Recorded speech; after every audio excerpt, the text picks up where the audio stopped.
Hello, everyone. Hello, hello. It's so good to see you. My name is Lauren Jin, and I am super excited to host today's session.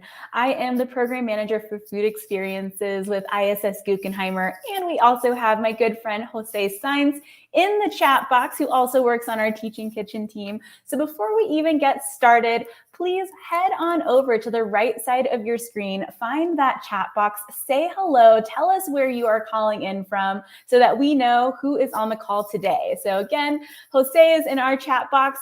He will be moderating and monitoring that for us, but please head on over to that chat box, chime in, say hello to your fellow colleagues who are calling in from across the US. Now, today is a really special day because we have a fantastic speaker joining us. But before we get started, I want to just remind everyone about our Lead, Grow, and Deepen speaker series. So at ISS Guggenheimer, our diversity, equity, and inclusion culture is made up of 3 pillars: lead, grow, and deepen. The goal of this diversity series is really to help us become an organization that leads with inclusion, which unlocks the power of diversity so that we can deepen our user and community partnerships. With that, I am so thrilled to introduce all of you to James Passafaro. Welcome, James. Hello, hello. Now, you have quite the culinary resume, from working in various restaurants to working in corporate dining, working for very large restaurant groups, opening restaurants, research and development. It feels like you've done so many things in the culinary industry. And I think for that reason, we're really excited to hear from you. But on top of all of that, you're also the co-founder of a technology startup, right? So I think we have a lot to learn from you. Really excited to dive into all of this. For our friends who are watching us live, would love to hear from you. If you have questions for James throughout, please pop them into the chat box and we'll make sure that we answer them as we're having our conversation. Also, if you are watching us on replay, I know that James would also probably love to hear from you. So if you have any questions for him and you're watching us on replay, feel free to add them into the comments below. All right, James. So let's get started. Let's start talking about food, the food industry. It's such a fun place, but I'm curious to know, how did you get your start in food? Why food? What inspired you to join and take this career path? First, thank you for having me. It's awesome. Of course. With food, I started and decided that I wanted to begin cooking when I was about 10 or 11. My father was friends with some local chefs. I'm from New Jersey, and they would do a dinner each year where they would fish and trap and hunt, and it was a game dinner. It started out very small. It was just friends and local hunters and fishers, and then it got really big. By the time I was probably 17, it was bringing in like very national talent like Danielle Boulud and Jean-Louis Paradin and Robert Irvine, Thomas Keller, Ming Tsai. We were Wow. working with a lot of big name chefs. Of course, at the time, being from the age of 11 to 17, I really had no idea what I was surrounding myself within. And for me, the reason why I really wanted to be in food was the people, the energy of the people, the energy of the kitchen. When I was watching people cook in these early years when I was about 11, it was a large group of people that were having fun in like a high energy environment, cooking things they love to cook and talking about stuff. And it's super attractive, not because of the food itself, because the food is, to me, a byproduct of this cultural experience when you're in a kitchen with people. It was the energy, and it was the warmth and the welcoming and the creative and cerebral experience of the people that were there within that restaurant at that time when I was so young, that made me want to be like, well, why not do this? Yeah, I think that a lot of us who are listening right now, that totally resonates with us, right? It's like this completely different atmosphere in the kitchen. And you're right, like the food, of course, that's important, but it's also those relationships and that inspiration that you can draw from just the surrounding community Mhm. in the culinary industry. I love that. So that's kind of how you got started. Is that what continues to inspire you to stay within the industry today? Yeah, I mean, I think with most things, everyone goes through these ebbs and flows of what really drives them. When I was in my early 20s, it was very much food and trying to chase accolade within restaurants and work in really high energy, intense food programs with like the Four Seasons and Michael Mina, where I spent a lot of my time in my 20s. Now I find more that I really enjoy working with the teams, and um, it's less of the creativity of putting food on plate, which is still very rewarding and interesting because now, especially being in Minneapolis with springtime, it's not only a welcome change of season, but the food and all the different produce we get from the local farmers is amazing. But what I see now more rewarding, because it's much more of a investment of time, Mhm. is the way that we're able to grow young talent and grow young minds within our kitchens to become leaders. We have most of my team is very, very young, in their mid to early 20s. Some are 19 years old. And I have kids that I've watched grow over the last couple of years that at the time, I believed could never really get to the point they're at now. And now I wouldn't imagine running the kitchen without them on my team supporting everybody. So you mentioned leadership. You know, you started out young. I'm sure there were a lot of like really great leaders who helped you grow in your career. And now you're a leader and you're able to kind of like pass that down, right, to the next generation of cooks that are coming into the industry as well. So tell me, as a leader, why is it so important that we invest in our teams and really take that time to share these skills and learnings? Well, one, it's a massive support system. Without, Mhm. like, in a kitchen environment, without investing in them, there you get a lot of gapping and you end up taking on a lot more. Beyond that, I mean, as weird, or I guess as weird as it seems to say now, given how long I've been working in kitchens, like we are effectively forming the next generation of leaders. Um, a lot of my cooks that I have now in my kitchen are going to be sous chefs or executive sous chefs within the Soigna hospitality kitchens that we run. And we need to make sure that we're imparting a lot of these skills that are always changing. Um, Food is food. You can teach people to cook over and over and over again, and it's always something that's always going to be in front of you. Something I learned when I was really young. I was 24 years old, and I was working at the Four Seasons in Washington D.C. And I remember I just became a sous chef, and I was talking to Doug Anderson, who was the executive chef of the hotel, and um, he told me that the most important thing is to learn how to, one, take care of the business by running it, understanding what food cost, labor cost is, because those things never change. It's math. And learn how to have the team support and want to grow with you. Food is always going to be there. When we're young, we always really want to be creative and be really interesting and use new technique and use different ingredients. those are never going away. Those are things that are always evolving and always changing. So if we chase it constantly, no matter how great of a creative you are, if you can't get a team of people that want to help you support that vision, and if you can't run that business, then the food is a unnecessary part of the project, because it doesn't do any good without the team. And leading this team now has become more of it's much more passion driven for me, because I see them growing and want to keep them growing and going in a positive direction, whether they're in my kitchen or not. So other than, obviously you're teaching and growing your team with skills in the kitchen, right? But that's only part of it. So what other strategies have you used or have been successful for you in growing your team and keeping them passionate and making it so they want to follow you on this journey together? For me, it's finding purpose. Humans are purpose driven. Mm-hmm. And if we can find a way to make sure that the people that we're working with feel as if there's purpose behind what they're doing, not just in terms of success of the restaurant or in terms of success of the owner, but purpose driven by, like, are they receiving value by being there?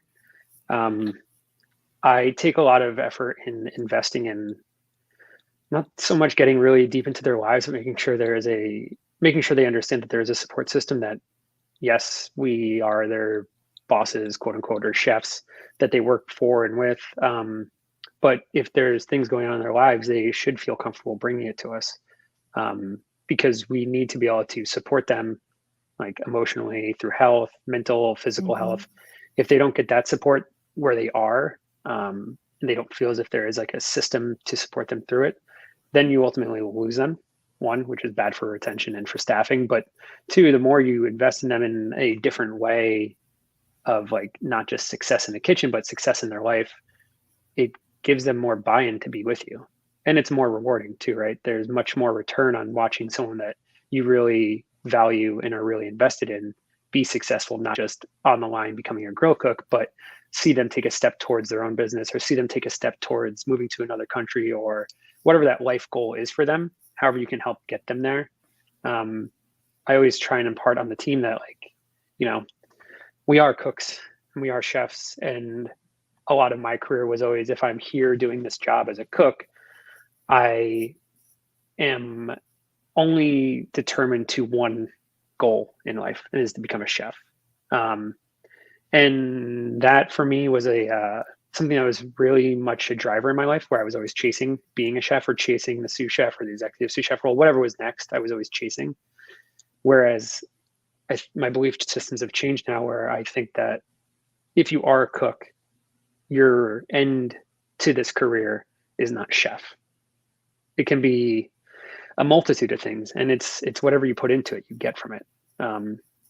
For me, I don't know what my end goal is. I am a chef now, and I have my company that I want to run and continue running, but you can start nonprofits, or you can become a recruiter, or you can be a vendor, or you can own a vending business, or you can be a forager or a farmer. And there's just endless amounts of skills that you can learn within a kitchen that are applicable across many, many parts of your life.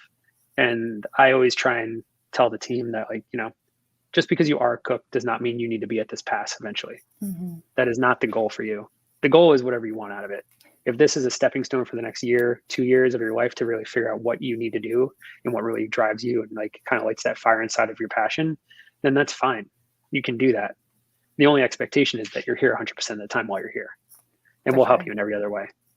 For sure. Okay, so finding purpose. And so I think my challenge for all of us and myself, first, I think as a leader, is talking to our teams and like James said, identifying that purpose so we can help and continue to grow our teams. And then for myself and everyone else, finding what our purpose is and letting our leadership know where we want to go so that they can help us in determining whatever next steps those might be. Great. Yeah, I mean, it's huge. I think it's very empowering, and I believe the industry has changed so much, even from the time that I was a cook, that the topic in which people talk about their careers and in terms they talk about their careers need to be such that way. Mm-hmm. And, people can change careers, and that's fine. And being in restaurants is something that can galvanize a lot of things for you. But making sure that no one's disillusioned to be, if I am a prep cook, I will one day be a chef, and that's all I am determined to be until I figure my way out of this. Yeah. And I think you probably know this and have lived it more so than most too, because you do split your time between, and I don't know if split down the middle, and you can tell us about this, but you do, and you probably wish there was more time in a day that you could split, but you do split your time between your restaurant life and also the technology startup that you founded. Right. So Opsi is your technology startup. I want to know a little bit more about this. Tell us about Opsi. Yeah, Opsi right now is a workflow management tool for kitchen and hospitality professionals. We focus primarily on prep list, recipe management, communication. We do like food costing and things like that. It was born out of frustration. Like I imagine most solutions are. People get upset with things and want to find their way out of it. And we are driving hopefully in this direction of growing beyond just like the rudimentary tools of replacing manual with automation. Restaurants don't run themselves, great teams do. It's very true. It's a tagline, but it's the truth. Like we don't see this tool becoming something that can, ultimately phase humans out of the experience of food. What I see it becoming is a tool that ultimately bolsters and makes people more intelligent, better decision makers, more informed, better trainers, get up to speed quicker. I don't think the solution is the French fry robot, as cool as it is, and as applicable it is. Salad robot, French fry robot. Like it's not what it is, because what brought me to the industry originally is like the warmth and the people and the energy. Like if you remove the human out of the hospitality in the restaurant, there is no more humanity in there. There is no more connection. There's no more warmth. There's no more soul or heart in what you're doing. And we just hope to keep the humans in hospitality. So you've co-founded Opsi. What is the big goal here? What is it that you are setting out and you're hoping to accomplish for our industry as a whole, really, right? My largest goal is to hopefully create a tool that is driven in data by core to help people that are looking for jobs, people that are sourcing people for jobs, to find the most fit and applicable person for that role. What I see a lot in my time in restaurants is you hire someone based on a resume, and they come in and they may have lied, or the background that they put out there wasn't exactly what fit. And then you put a person in a situation that doesn't really do it well enough, and they are despaired and they feel like they're failing, and then they either quit or they get to a place where it's not culturally great for the team. And what I hope to do is just be able to help people find better fits in shorter amount of times, and then also shorten the gap of training. Training is a massive part of it. And this industry has taken such a strange turn over the last 2 years, where that you're hiring, I don't want to say underskilled, but younger people that are not as experienced, and you have to give them the tools to be more experienced. And, I'm becoming older in this industry, and one day I'll be one of the tired old chefs that people think about as like the old guard. And these young kids, they have a huge applied skill for technology, and they understand it better than most. And I think my generation is right in between, where we didn't grow up with it, but we adapted as it kind of evolved over time. And the next generation that's coming through is going to have such a higher level of understanding and applicability of it, that I have cooks in my kitchen that don't even understand why we would ever print recipes. Now, like, it doesn't make sense to them to have binders or any of these kind of tools. So, I mean, I really hope to just build a tool that helps put people in a better place and allows them to train themselves better and be more successful and find more success within the team. And also allow them to leverage those kind of skills and data points that show how great they are in what they're doing, for better pay or a higher promotion or a better position somewhere else. Like, they should be able to really articulate what they're doing on a high level and leverage that for themselves. I think that was one of the big things that struck me when you and I spoke previously, was about when we think of, a prep cook who just comes in, fresh to the industry, and how this tool is a way for them to say, okay, here are the things that I'm working on that I've accomplished, so that when they go to ask for, hey, can I get more responsibilities, or can I get an increase in my pay, you're able to say, I do have the concrete data right here that says, I have accomplished all of these things and I am ready for the next step. Mm-hmm. And to, keep it unbiased, right? It should just be meant to be strictly numbers driven. It's not to say like my opinion is different than your opinion about this person, or their opinion about themselves is different from what I think. Like, I don't want to give any one person the upper hand with having a tool like this. I want to make sure that if you're doing a great job, that shines. If you're not doing a great job, that's okay. But you have a feedback loop of non-biased information to say, like, these are the steps you can take to become better in your role and be a stronger person on this team and grow to a different place. And like, if there's a goal in mind that you have set out in front of you, we can start saying, here are the next 3 steps to get there, and lay that out in a very, very visual and real way. Yeah. And I don't know about everyone else, but I think for me, like, getting that feedback, even if it's not somebody telling it to me constantly, but having it available to me, or being able to see what my goals are on paper, or, not on paper, but like be able to see what those goals are laid out. That's something that really helps me. It keeps me really motivated and driven. And it also makes me feel cared about. So I could see how something like this would be extremely beneficial in restaurant settings and otherwise. Yeah. I mean, people crave feedback. You can get caught in echo chambers sometimes when you're just like sitting with your buddies talking about it. But whether it's like a very direct communication, or if it's gentle pressure over time, people need feedback to be better, and people crave just naturally this understanding of what they could do.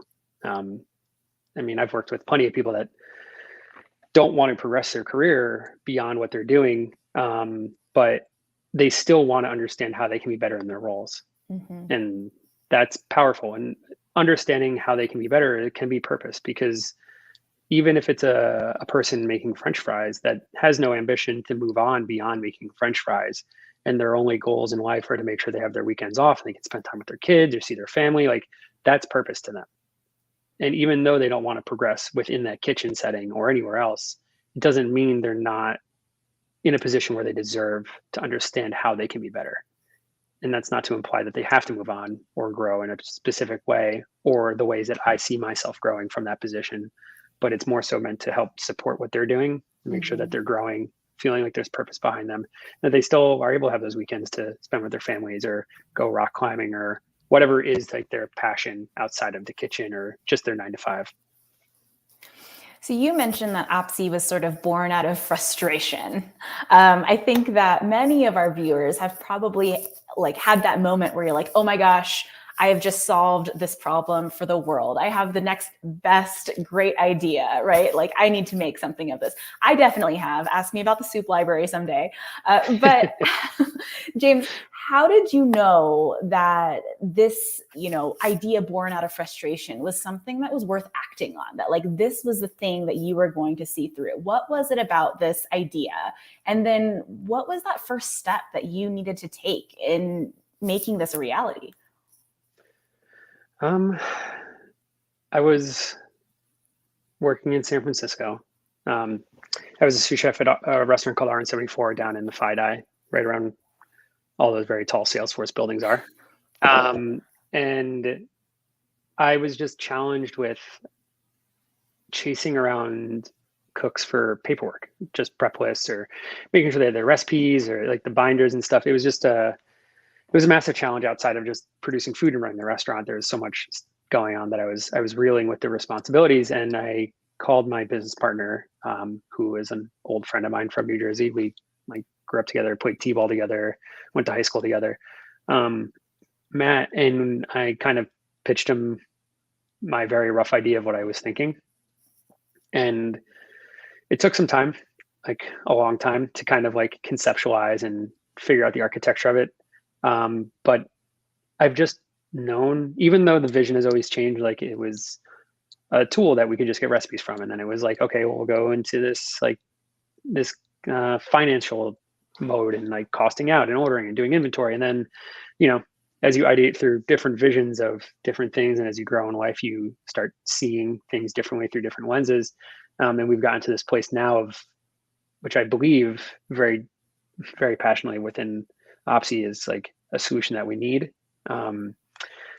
is that I just always knew there was something. I don't know. No one ever really told me. I mean, I asked plenty of people to help me, and a lot of people said no. So it wasn't that I was like ultimately validated right from the beginning. I just knew that there was something here, and that this industry either was craving it or needed it. And I think even beyond just the idea being valid for me, and like knowing that there was some sort of like quantifiable tool that we could create. It was me more so being like, we are in an industry that has tools built by everyone but people in this industry. Mm-hmm. And every tool I've ever used, whether it's a Vero slingshot or a POS system or an accounting tool, like nothing is built from my perspective. Nothing is built from me working with my team every single day, how it actually works in my own setting, in a kitchen. This is not a knock on any other tools, but at the time I was working with Aloha and a Vero slingshot when I was in San Francisco, and they're really great data aggregation and data mining tools that give you a lot of information. But I was only scraping the surface of it when I was checking who clocked in and clocked out and what my food sales were, so I can come up with labor numbers and food numbers. And it didn't make much sense to me to say that, okay, even though they do the job for me, I know I'm still missing 95% of the tool. And how can I create something that is applied in the setting that I work within every single day, and know that if I'm paying for it, I can get 100% out of it and not have to invest 8 or 9 hours a day learning how to use it and getting the most for the dollars that I spend. So to go back to the question, I guess like the validator for me was just like some sort of innate want, an innate understanding, and like maybe a blind belief in. And I don't want to paint a picture like I'm not wildly successful with this quite yet. We're not even near the end of the road by any means. And I'm still living on this, like, this innate drive that I feel within like my chest and my bones. Like I know there's something here that is going to be better for the industry. And that's where it kind of comes from for me. Is just like, I felt it in my gut, and I still do.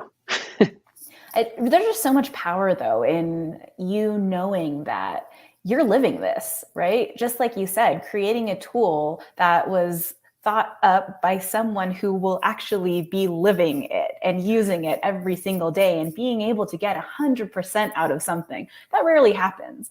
And I think it's so inspiring because, as you mentioned earlier, just because you're coming into the industry and you're in a cook position now, your end goal could be chef, but it might not be chef, or it could be chef plus something else. And it's really inspiring to see the way that you were able to, still live your dream and go after it every single day, working with your teams, while simultaneously identifying an issue that is industry-wide and looking to solve that solution to really help and benefit all of us that are here today. And I think that that's something that all of us can hopefully take in and learn from and take to heart and go out there and continue doing the great things we do with our team, but then also know that whatever is next, that's up to you.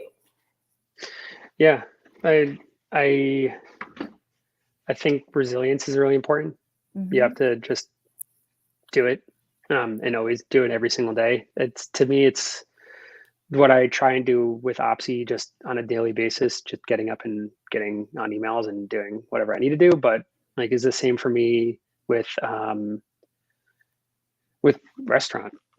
Being in service every single day is not something that you can just do once and be like, okay, we're done.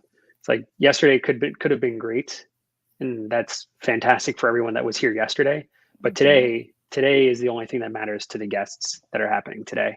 And with Opsi, I could have some wins one day, but the amount of losses you'll have whether it's a restaurant or a tech company or a foraging company, like there's going to be tons of setbacks. And I think the resilience is one of the most important things. And It sounds cliche because you can find that anywhere on the internet, but it's the truth. It's hard. And you got to really believe it and want it. And I do think this, I mean, I agree with a lot of the comments. Like this industry is very special because it's not easy. And the people that are in it aren't doing it for the money. There's no smoke and mirrors that the cooks and chefs in this world are not millionaires doing it.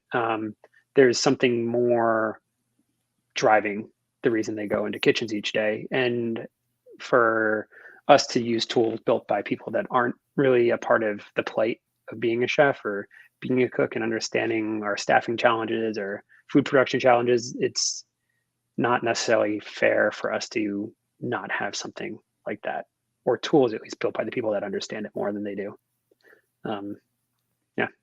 Yeah, I hear you on that 100%. So we do have a couple questions that I'd like to get to. You know, it sounds like from your resume, you have so much experience in the culinary industry. Are there any avenues or paths in the culinary industry, or maybe even beyond, that you would like to explore that you haven't had the chance to explore yet? I would have liked to spend a little more time doing like R&D consulting work. I got, I guess, a taste of it when I was doing the corporate chef stuff for Mina, but it's different in that terms. That kind of work with the corporate chefing thing is much more team oriented and operationally focused, and you're like ramping teams up to get open. I would have liked to probably spend a little more time in I guess, a less hyperbolic environment, like creating food, and just being focused on only creating food for a bit. I ultimately skipped out on some of those opportunities when I was a little younger, just because I had different goals in mind. But yeah, I think like a strictly R&D role would be something that'd be very interesting to do. I spent a long year developing a lot of raviolis, and I will tell you that it was a good 3 years after I stopped that I could then again start to eat ravioli. So definitely really, really fun, but I needed to like moderate a little bit better, I think. We do have another question in here. What were some of the greatest challenges in bringing your vision to life? I think for me, being young while I was working on it, is the understanding that I had a misconceived notion of how much support I would be able to get while going through this process. And I was hoping to garner more with the people around me. And the hardest part is just being focused on doing it, and all the learnings that you have to do, all the skills that I have to apply now and continue developing and applying while I'm growing and figuring this out is much different than anything I've ever learned in kitchens. So the biggest thing is just honestly a mental change. The mentality in which you need to grow a business like this to scale is much different than getting into the kitchen and running a service or creating food or coaching the team or leading the team. I'd have to say just like the mental switch is the toughest thing. Even today, I mean, I gotta flip it on and flip it off when I'm in and out of the kitchen. And it's definitely a draining process, but it's that alone. It's the dynamic change between the two tracks that I kind of travel down each day. And so have you found that, you know, by balancing both being in the kitchen and also managing your startup, can you do them simultaneously? Do you create space for one or the other? Like, what have you found works best for that? It's definitely a week by week process. I'm in a really fortunate situation. The reason I moved to Minneapolis from San Francisco was the job opportunity. Spoon and Stable is a great restaurant. It has a great national name. There's a lot of positives to being a part of this team and running it. But also Gavin, the owner, Gavin Kaysen, he was a very large supporter of Opsi very early on. He was one of our first advisors. And I was traveling a whole bunch, and I needed to figure out what I needed to do next to make sure I had enough space and time to work on this and grow it. Mm-hmm. And Gavin ultimately offered me the job at Spoon. I came here and it was with like an understanding that there's two relationships here. There's like advisor partner plus boss and employee that we need to toe the line with. And Gavin has been a massive supporter of getting us through these processes and continuing leveraging his network to make sure we're getting in contact with good people, whether it's funding or different partnerships with different restaurants. So like I get challenged a lot of the time with being one or the other.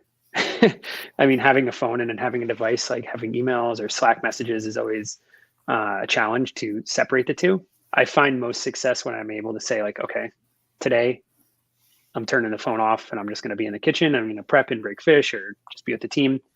Or like my Mondays and Tuesdays when I'm off, focusing solely on Opsi, answering emails, taking phone calls.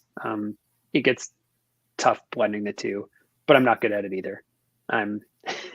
It's definitely a work in progress for me to be able to segment each one out and make sure I'm just on one or the other at a time, because it's it's an unnatural pull that people just want to work on everything all at the same time. They definitely do. I feel like one of the greatest pieces of advice someone gave to me was to prioritize prioritizing. I was like, okay, noted. I will try my best and I will try better every week, but definitely, I slip frequently. It's extremely challenging, and I'm definitely not the best at it. And you need to take a very active approach to it. I always need to take a very active approach to it. I need to think very consciously of when I'm doing things, what I'm going to be working on, how I'm going to be working on it, so that I'm not really splitting my time. I can only speak for myself. I'm not that great at doing the two things when I am trying to do the two things. Mm-hmm. I mean, how can you be? You're split, right? Yeah, you're split through it. Yeah. Okay. So we talked a little bit about technology earlier in the culinary industry, in restaurant dining experiences. You mentioned the French fry robot. I mentioned the salad robot. So how large of a role do these like tech components play in the future of dining and restaurants? Like, do we foresee completely automated dining experiences? What's your take on that?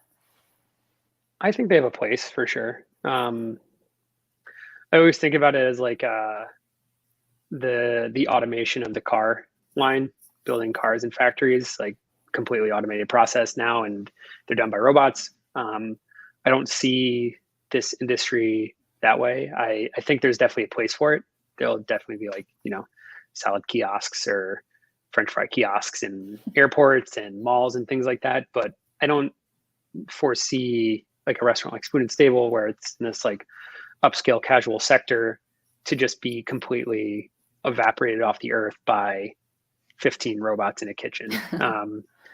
There's just too much gray between ordering food and putting food on plate that you can't really account for, I believe, with cooking food on a regular basis, that it doesn't make sense. And then also, I mean, I can only speak for myself, but I'm probably not going to spend my money in a restaurant where I don't have like some sort of human interaction with people.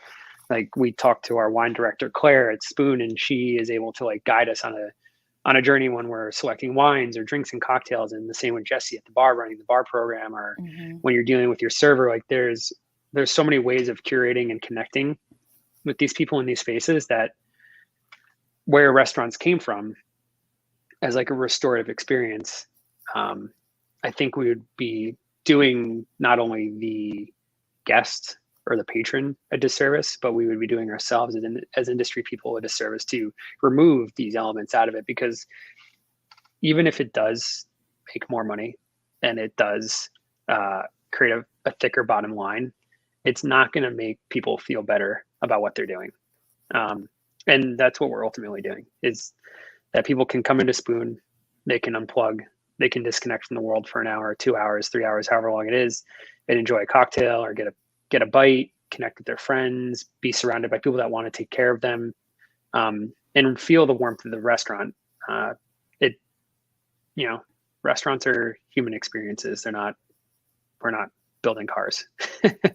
There's a lot of stuff going on that is just intangible things that you can't really say is right or wrong. It's just it's an innate feeling. One of our past guests came on and said, cooking is a passion sport. And I couldn't agree more, right? And I think that some of that passion a lot of that passion definitely spills over into the service component of it as well. And that guest experience, which is just so central to making a place where people want to come back to because they have those memories and that experience. So we have about 5 minutes left with James. I do want to open this up for all of our viewers. Please, if you have questions for James, pop them into the chat box so that we are able to hear from you. Would love to hear, any of your questions that you have for James. I think, James, one of the questions that I have for you is, you mentioned earlier that when you first had this idea, you would run it by other people and kind of ask their, for help or different things, right? So if we do have somebody who comes to us and says, I have this great idea, can you help me? How best can I help them? I always try and resource myself. I have one cook right now who's very interested in building a fermentation company.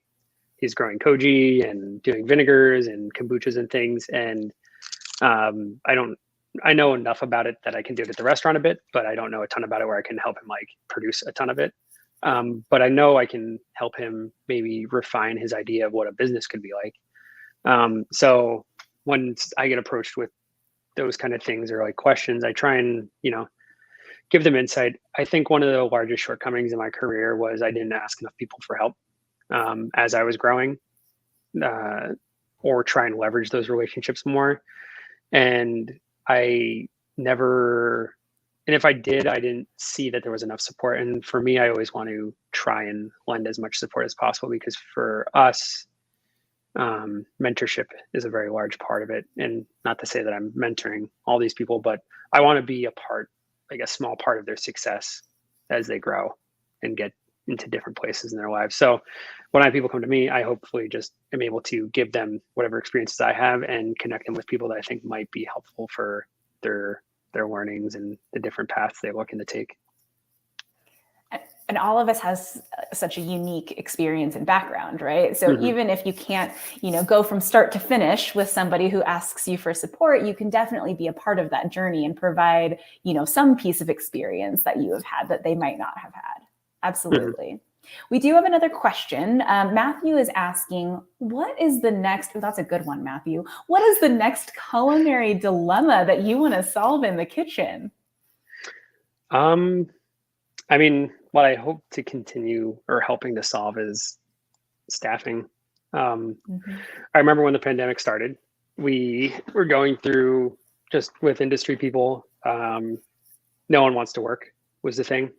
Still is kind of a thing. People always say people don't want to work. It's hard to find staff. No one wants to work, blah, blah, blah. And during the beginning of it, everyone blamed federal help with the unemployment and all the stipends that were being given out. And then that all went away. And I don't think it's a matter of people don't want to work. I think it's a matter of people want different things now. Quality of life is much more important to people these days. And especially in this industry where we work so hard, I think the largest dilemma we're going to continue running into, and what we thought and everyone was saying was going to go away in a year or two, is going to be staffing and understanding that there's not going to be a lot of really high quality cooks walking through the door, and that's okay. But we need to accept the fact that we need to invest time and energy into these younger cooks because we are growing this next round of professionals that are coming through. And even if they're not even from culinary school, most of the cooks I have don't even come from culinary school. They're just young high school kids that are interested and they work with us and then grow and they get old enough that they can start working in the kitchen with us full time. It's the staffing dilemma I see coming, and I don't think it's changing. I don't think there is some sort of a large global or national financial solution that's just going to come down the pipe and fix all that ails us. I think it's a mentality change in the industry that we need to accept and lean into and understand that we need to invest in the people as much as we want them to invest in the restaurant. Love it. I love it. I think we need to first make our establishments wonderful places to work and make sure that our employees feel that they are invested and heard and seen. But then also maybe, and I hear what you're saying, right? A lot of your folks don't come out of culinary schools. So maybe just reevaluating the way that we're looking for talent, because it might not be the same way that it has been in the past. Mm-hmm. Yeah, Right. 100%. Well, James, it looks like we are right at time. I want to extend the greatest thank you to you for sharing so much of your experience and knowledge with us. I felt just very empowered and inspired by all of the stories and everything that you shared. So really, really appreciate you taking the time out of juggling both the restaurant and Opsi. So thank you so much for that. For our viewers, appreciate you all jumping on as well. Really great to have this conversation and chat with all of you. And I look forward to seeing everyone for our next Lead, Grow, Deepen next month. Have a good rest of your day, everyone. I appreciate it.